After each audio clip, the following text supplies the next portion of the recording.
Welcome to the Dirty Side of Leadership podcast with Ron and Kristin, where leadership meets entertainment. This podcast features stories with names and certain aspects that have been changed to keep submissions private. Enjoy the show.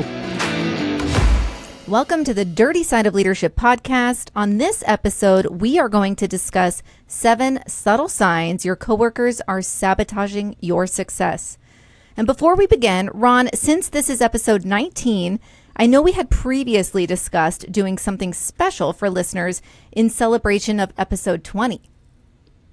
Kristin, I'm so excited. Number one, can you believe it's like time has flown? We're It at has. episode 20, and we're so grateful for all the response that we're getting.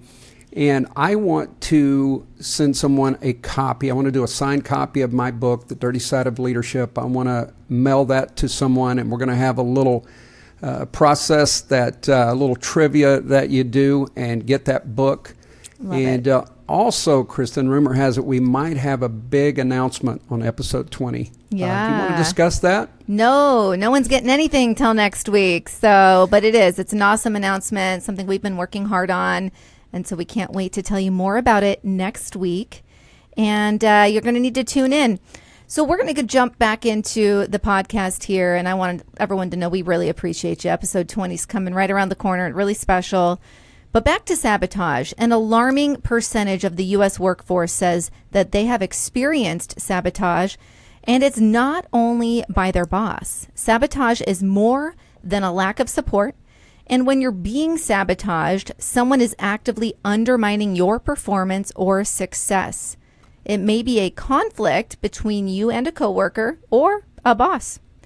Leaders out there, be careful who you choose to train your new hire, because according to HR Daily Advisor, new hire sabotage is on the rise. Now, sabotage is a strong word, but it happens in the workplace more often than you would think. Dr. Cheryl Carr says career sabotage can be divided into 2 categories: corporate or individual. Corporate sabotage is when a past employer uses their influence to prevent you from obtaining work somewhere else with a negative or derogatory reference. Or it could be if an individual or group of employees decide to drain the company of all productive energy by being disruptive. Now, individual sabotage is quite different. It's any time someone places their self and career goals or aspirations in the way of you and your career goals or aspirations in direct opposition, even if they do it subtly. They are not for you or for your success, period. They can be exceedingly difficult to detect, and it can be deadly to your career without your knowledge. So tune in to what's happening around you, and I'll share a quick story. This happened to my own mom, and I will leave some of the details out of it, but she used to be quite high up at a very large, well-known company, and she broke her foot. And for the first time in her career, she decided to put herself before her career. The doctor says, if you stay off your feet for 2 weeks straight, you won't need surgery. But if you push it and you walk on your foot, you're going to need surgery. She decides to opt for staying off her feet for 2 weeks. Now, at this time, remote work was not an option. And so she wasn't able to go into the office. This is downtown Seattle, where there's a lot of hills. It's not easy to walk around with a broken foot. So she stayed off her foot for 2 weeks, communicated this to her boss and her team, and it didn't go over well. Not only was she checked in on by her boss to make sure this was a real situation, a real broken foot, but she also experienced very negative backlash when returning to work. It went as far as her desk being turned away from everybody else's and facing a wall. And then when she didn't turn around for every cotton-picking conversation everyone behind her was having, she was told that she was disengaged and didn't seem to want the unity that she once wanted. So to talk about sabotage, that is pretty obvious if you ask me. What are your thoughts on sabotage? Do you think it's different than retaliation, Ron? I got to tell you, Kristin, number one, every single person I talk to either had been involved in being sabotaged or they saw someone else being sabotaged at work. So this is a very sensitive topic, and as we progress, you're going to see how often it occurs. But the situation with your mother, I'm traveling, as you know, tomorrow to Richmond, Virginia to do a presentation, and one of the things I talk about is culture. And I want you to imagine if a manager had your mother's back and said, this is a person that never takes off. This is a great time. Let's send her a fruit basket. Right. Not only would it have benefited your mother, but think about the message that would have sent to the other employees. This is how we handle situations, or another person's in crisis or having health problems. Managers ask me, like, our culture is terrible, and they do things like this. Right. And that literally was not just, I feel terrible for your mother, but it also actually embraced the fact that these coworkers could do that to another worker, and hence the destruction of culture happens all the time. I'm sorry, I get so frustrated when I hear this stuff. Yeah. All right, back to the point. According to a study conducted by SHRM.com, managers are more than twice as likely to sabotage others so they look better at work. Men more than women resort to sabotage or duplicitous self-promotion to get ahead. And pretending to like a boss or coworker and stealing others' ideas are among the most popular of the insecure tactics people use to get ahead. Kristin, people can be conniving, disgusting, dishonest, and despicable. I've seen it all. They sure can. And they do these things out of insecurity, jealousy, or their desire to gain attention, to get a promotion. But I find it interesting when it says that managers are more likely to engage in this type of behavior. And I began to think about that. And if you think about it, most people in management are those ambitious people. They're focused on moving up the ladder. So they're going to do whatever it takes. And that's a lot of people's mantra. They're going to do whatever it takes to get promoted, and they don't worry or care about other people. What do you think about that? Why do you think managers are more likely to engage in this kind of behavior? Now, I would want to break it down. Is it managers that are sabotaging their employees or their colleagues? That's interesting, but it did say coworker, and I'm not sure when it says coworker, I'm not sure if it means their supervisor or not, but they obviously have the title manager. Yeah, because I know I've seen this happen when it's a colleague. So say you're both leaders and you're both climbing the ladder, you want to be noticed. I can see that one makes a lot of sense, even though it's not okay. But when it's happening when someone's doing that to their employees, what that tells me is they no longer want them working for them, but they don't have a legal reason to coach them out. Instead, they are taking the sabotage route and making their life a living hell so that they quit or transfer. So there's so much to it, but bottom line is it's a really poor way to conduct yourself. Yeah, it really is. So we've got a couple of submissions. We got more than that, but I think this is a good place for these two. And it doesn't go into specifics about sabotage, but I still think it's interesting.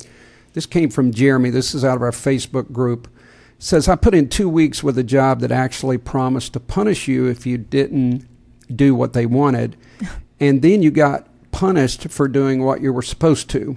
Which was given. Then it says, I was given notice and got fired on the spot, and then found one of the best jobs I've ever found in the process of prepping for that. And I've never felt more at home or like I've ever made a better choice to explore my options. Now I'm making twice as much, feel twice as good, and have made great friends, and about to go to a Reds game on my employer's dime. Nice. Loving the way I get exactly what I need when I need it, as long as I'm doing what is right. I think that is a a great story that if you are dealing with sabotage and you do have to leave, maybe there's greener pastures in the future for you, because I know there's some people suffering. I had too many people tell me horrible stories. I know. The response was overwhelming. And for Jeremy, and this goes for a lot of people, we get comfortable. I know that was a new position for him, so not necessarily the case, but we get comfortable in our roles. And even if we're being treated like garbage, we stay. Not everyone, but a large percentage of people. And sometimes we just need that wake up to push us out. And we realize how beautiful it is out there, and that life is not this really toxic environment. Yeah. And Kristin, and we're going to talk about it, but sabotage happens during the onboarding process. Yes. There's various reasons why, but it seems that new employees, it's almost like hazing. It seems to still be going on. This one came from Calvin in the Facebook group, and this was alarming. Calvin says, I was physically threatened by a supervisor and was unprofessionally threatened in another way by a lower level supervisor, but at the same time recurved excellent points on my yearly evaluation. Just people who wanted to abuse their authority. I resigned due to the fact that I refused to be treated like that. It cost me my career. But what do you do when it's a clique that's all the same, and if you complain, they will find a way to get you regardless? I have to tell you, Kristin, when I read that, it's a little bit heartbreaking if someone changed careers, and I put a section in my book, and we've already talked about it. I won't go into it, but I had a terrible boss, and there was literally over the course of maybe 2 years, 14 people left a career that you don't leave. Wow. And you've said this on the podcast before. People leave bosses, not companies. And the power of those middle managers especially, they wield a lot of power. And again, they can create that climate if they just know what they're doing. Right. Yeah, I know you mentioned the training process. I mean, just even in law enforcement, you go through different phases and you have different trainers, and they can make or break an experience. And I know people that have thought about quitting because they have had a horrible trainer. And then you get to the next trainer and you're like, I can't believe I almost quit. Like that was that person's personal vendetta against everybody, apparently, because that's just their MO. So the training process is vital. And I'm going to throw in a little bit more data just to go along with this. According to a survey of 1,000 full-time employees conducted in July 19 by Propeller Research on behalf of Reflective, with a K, reflective.com, a people management platform based in Boston and San Francisco. The degree and frequency of deliberate sabotage at work is concerning, but also enlightening, said Rachel Ernst, Reflective's vice president. People, managers included, are human and therefore fallible, and we know that. But I wanted to throw in one more thing, Chris, and this happened to me.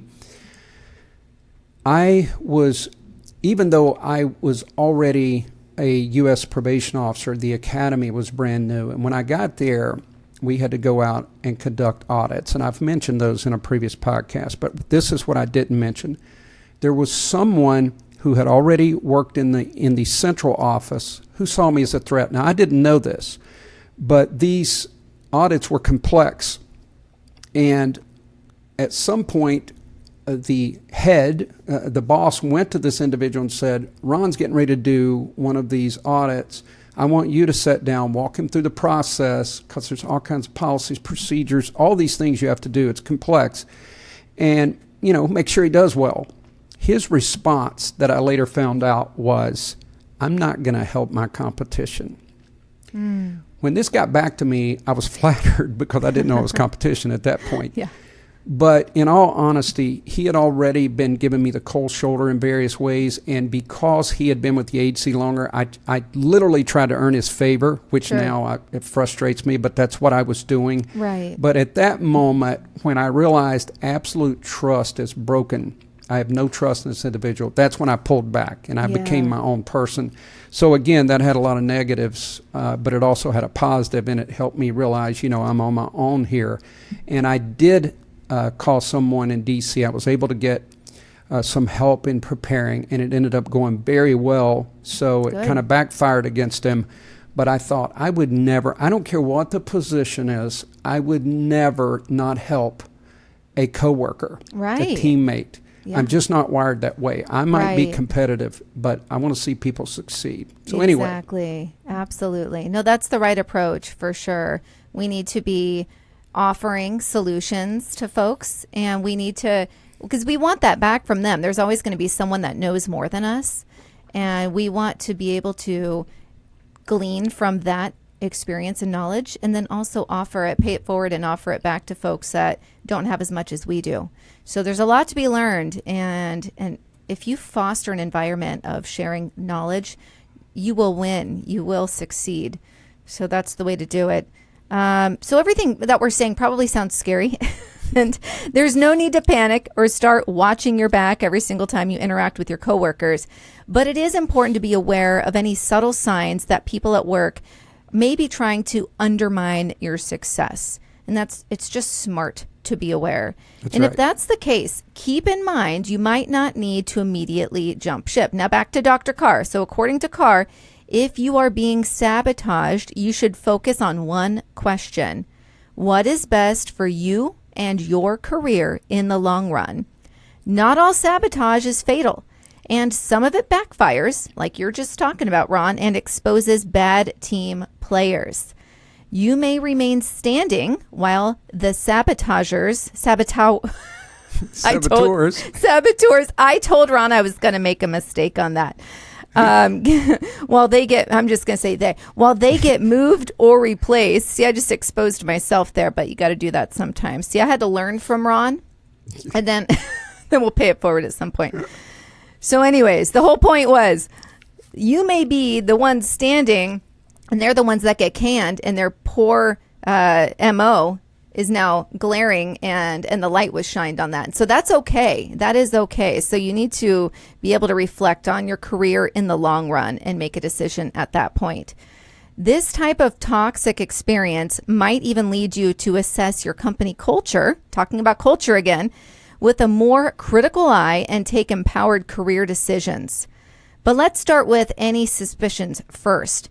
If you have any doubt that your coworkers are sabotaging your success, look out for the 7 subtle signs below.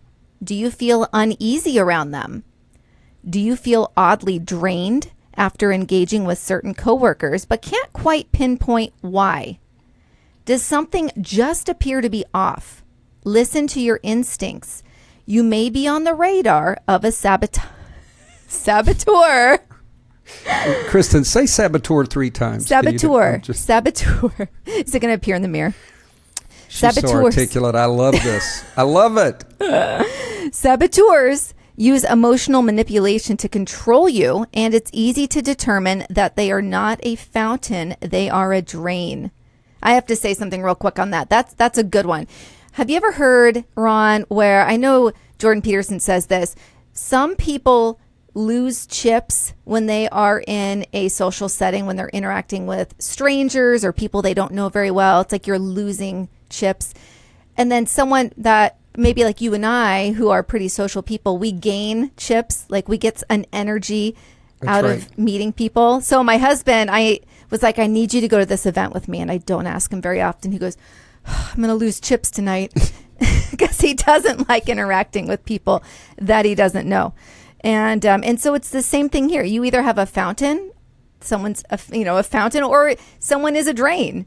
And so it's really important to be able to decipher that and assess a situation. Kristin, out of everything you said, that draining, I remember at different points in my career, there were certain people that I would feel drained. I felt that negative energy. Yes. You know, one of the cool cliches is good vibes only. Well, I felt bad vibes. Yeah. And it turns out, especially one of them ended up being a saboteur and caused a lot of people a lot of problems. And I knew in just being in that person's presence, like you might sit down in the office, you know how you chit chat, but it would go dark. It would go negative every time. You would find a way. You would lead into somebody and then they'd say, yeah, I don't like the way he does. And then it would just go on. So I do believe that if you're intuitive and you're alert and aware, as you said earlier, it's not like saboteurs or ninjas. They may start off, working in the shadows. But if you are alert, you will eventually, and usually sooner rather than later, realize this person is out to sabotage me or out to sabotage others. Right, right. So here's a little bit more data from Yeah. Dr. Carr. It says that saboteurs are constantly asking you weird questions. They tend to ask a lot of seemingly irrelevant questions. And it's all part of their agenda to win your trust and gather as much information as possible that they can use against you later. Now, one time, early in my career, I was up for a promotion, or I was going to apply for a promotion. There was a female that worked there. She never talked to me because I transferred into the central office from a branch office. So immediately, I guess she saw me as some kind of threat. So she wasn't friendly at all. All of a sudden, they announced this position. She starts coming around. She just out of the blue walked in and sat down in my office, and she never did that. And she absolutely started asking me small questions. And then I was in the break room once she came in, and finally she just said, "Are you going to apply for that position?" And it put me in a really awkward spot. I didn't really want to discuss it, but I said, "I'm considering it."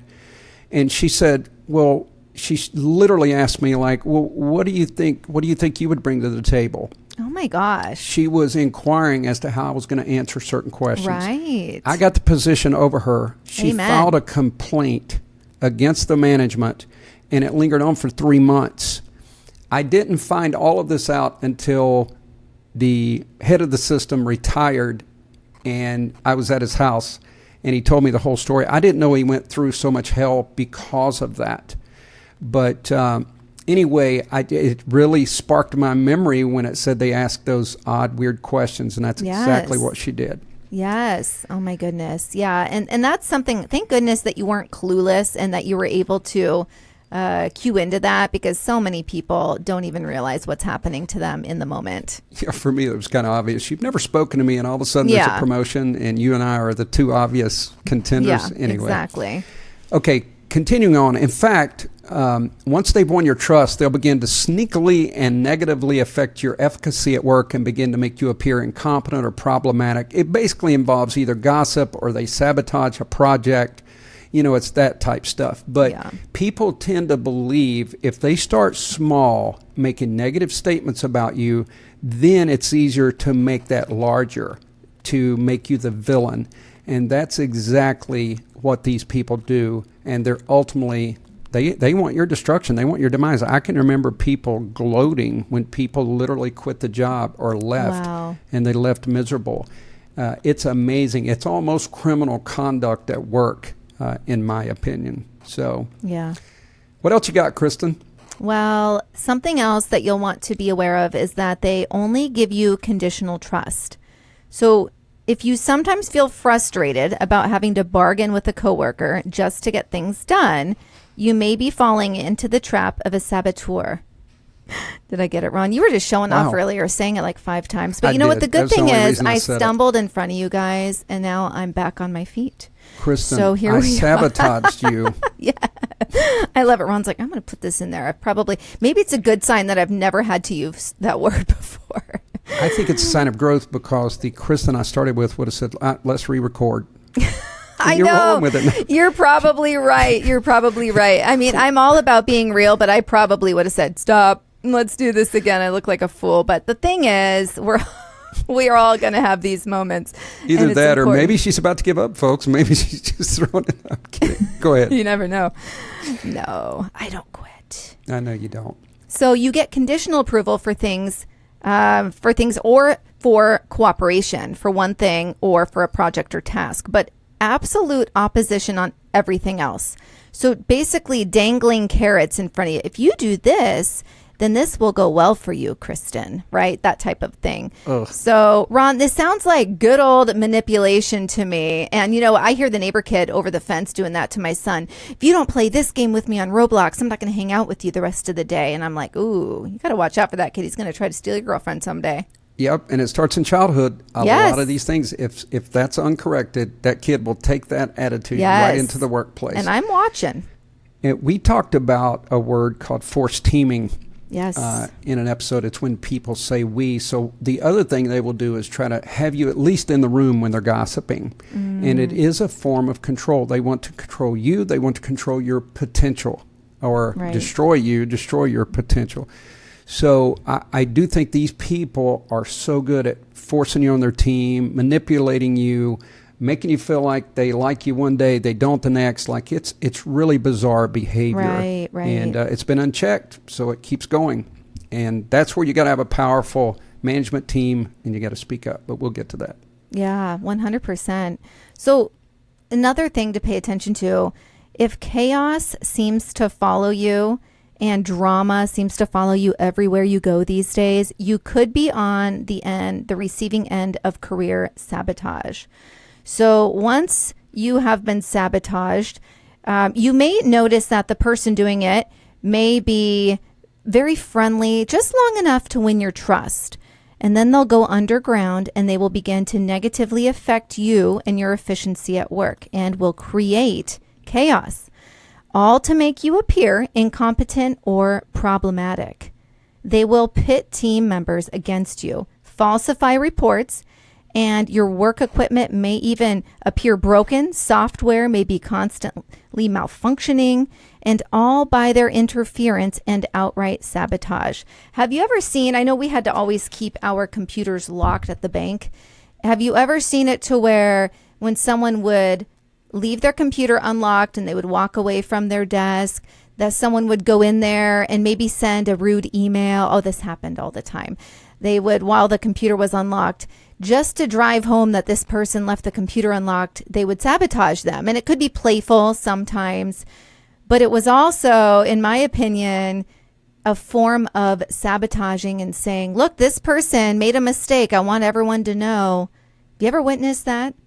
Oh, absolutely. Passive aggressive stuff. Now, a lot of it was jokes with some people, but as you can imagine, federal law enforcement, you got to keep that computer locked. Yes. But I did see that happen more than once, unfortunately.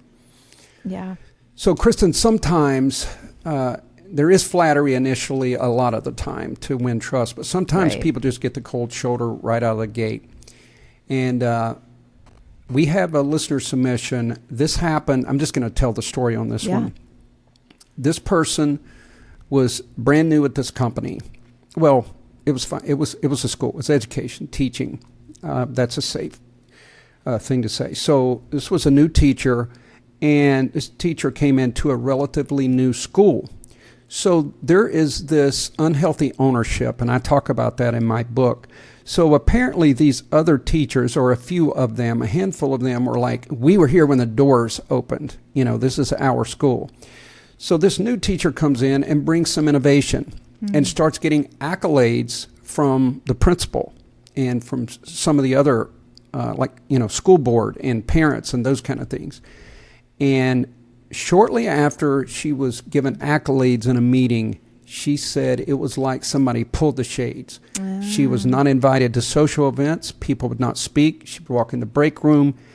There would barely be anything to say. So she ultimately left that school, went to an old school. Even a lot of the staff are older. And she said they treated her amazingly. And she believed it was the fact that it being a new school, younger teachers, that they felt this unhealthy ownership. Yeah. And they saw her as an up-and-comer, and they were not going to have that. So she said it hurt her self-esteem. You start to wonder, am I the problem here? Yes. And I think that happens to so many people. It hurts your self-esteem. But then she goes to this other school, and she gets all these accolades and realizes they had the issue, that it wasn't her. Right. Thoughts on that? I like that experience. Yes, I like that example, because that experience is, if drama seems to follow you everywhere, you need to look in the mirror, because that's not normal. But this person, when they receive it at one school and they go to another and you feel, oh my gosh, this is normal, that is a good sign. But if somebody is experiencing this everywhere that they work, it's probably a personal problem that they need to work out. It might be the person looking back at you in the mirror. So I wanted to just point that out there.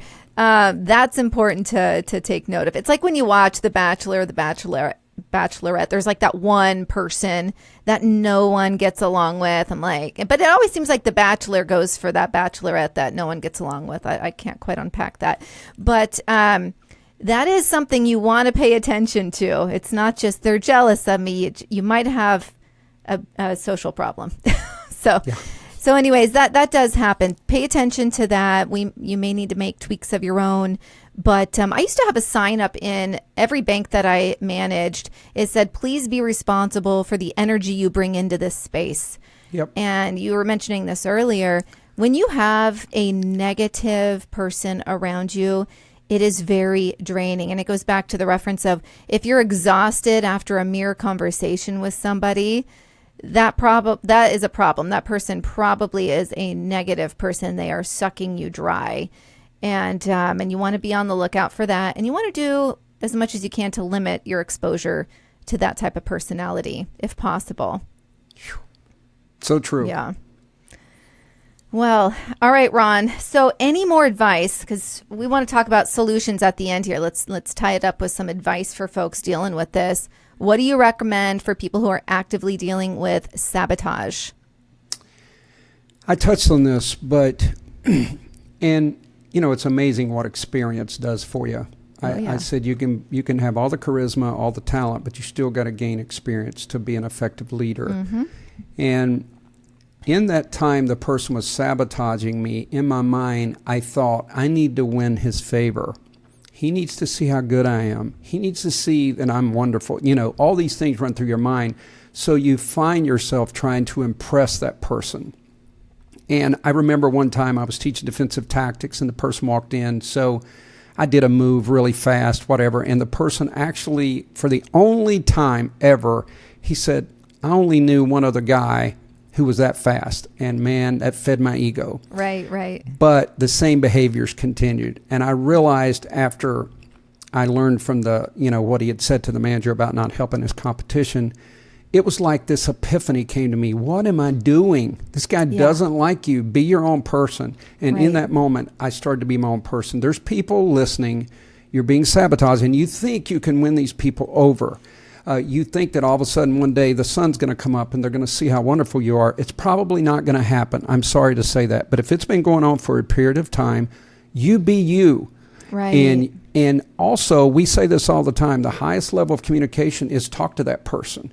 Right. Let them know the way you feel or the way you perceive things. Now, use facts. Don't just get into emotional. Don't say you hurt my feelings. Right. Tell them what they did and the result of their behavior. Keep it on them. And they might be an expert at turning it back on you. Keep it on them and your perspective of their conduct. Yes. Amen. As we were looking at this, and by the way, the 7 things we talked about, when someone's draining you, when chaos is around and you hear negative gossip and they try to make you feel special for being in the gossip chain, it will always end poorly for you. You're not going to be respected as a leader. Right. So, Kristin, as we were putting this together, I did hear an old story. Most people know this, but it's so true. And it's about an eagle. And the only bird that will attack an eagle is a crow. And a crow gets on the eagle's back and just pecks them. And the eagle does nothing, and they just begin to fly. And they just get higher and higher. And eventually the crow can't take the altitude, just falls off. And I do think, as cliche or cheesy as this may seem, is we need to fly with the eagles. You need to keep your shoulders back. You need to conduct yourself in a way that you can look yourself in the mirror and know that you're your own person. You're not playing into insecurities. You're not undermining. You're not giving in on your values.